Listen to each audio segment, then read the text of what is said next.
Praise the Lord, Shalom. We have come to the day 31 of our fasting.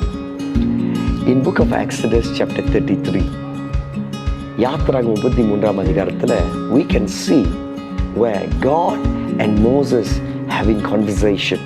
இந்த இடத்துல யாத்திராகமம் 33ல் நம்ம பார்க்கலாம், மோசையும் ஆண்டவரும் பேசுகிறத நம்ம பார்க்கலாம். இந்த இடத்துல குறிப்பாக verse 1ல் நீங்கள் பார்த்தீங்கன்னா God is asking and saying to Moses, bring these people to the land of Canaan, bring them to the promised land. In verse 2, God say, my angel will follow. I will send my angels. In verse 3 and verse 5, God say, I will not follow. நான் வர மாட்டேன், because you are stick-necked people. அதனால I don't want to follow-ன்னு சொல்கிறாரு. இந்த verse 1ல் பார்த்தீங்கன்னா என்ன நடக்குதுன்னா, ஆண்டு சொல்கிறாரு ப்ராமிஸ் லேண்டுக்கு கொண்டு போ அப்படி சொல்கிறாரு. 2வது வசனத்தில் என்னுடைய தூதனை அனுப்புகிறேன். 3 நாளை பார்த்தீங்கன்னா ஆண்டு சொல்ல நான் வரமாட்டேன், ஏன்னா நீங்கள்லாம் வணங்கா கழுத்துள்ள இருக்கிற அப்படி சொல்லி ஆண்டு சொல்கிறாரு.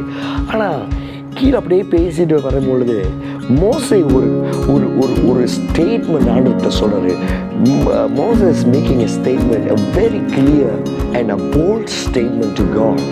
Verse 15, Moses said to God, if your presence does not go with us, do not bring us up from here. ஆண்டவர்கிட்ட பார்த்து மோசே என்ன சொல்கிறாருன்னா, ஒரு ரொம்ப போல்டான ஒரு வாய்ஸில் போல்டாக சொல்கிறார் ஆண்டவர்கிட்ட, உங்களுடைய பிரசன்னம் எங்கள் கூட வரலன்னா எங்களை இந்த இடத்துலேருந்து கொண்டு போகாதீங்கன்னு சொல்கிறாரு. ஹல்லேலூயா! எவ்வளோ பெரிய போல்டான வார்த்தைங்க இது, உண்மைங்க. ஏன் அப்படின்னா அவருக்கு தெரியும் ஆண்டவர் இல்லாமல் ஒன்றும் செய்ய முடியாது. இந்த கால வேளையில் I want to tell you, let us be like Moses. Let us come to a point like Moses. We can do nothing without Jesus. ஆண்டவர் இல்லாமல் நம்ம லைஃப்பில் ஆண்டவர் பிரசன்னை இல்லாமல், without His presence, without Jesus, we can do nothing.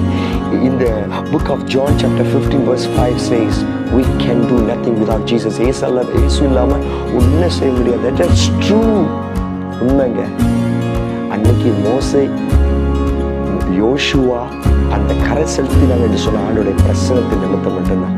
இன்னைக்கு நீங்கள் என்னால ஆண்டோடைய பிரசனம் அறிந்தவங்க சொன்னார், அது அவர்னால தான்.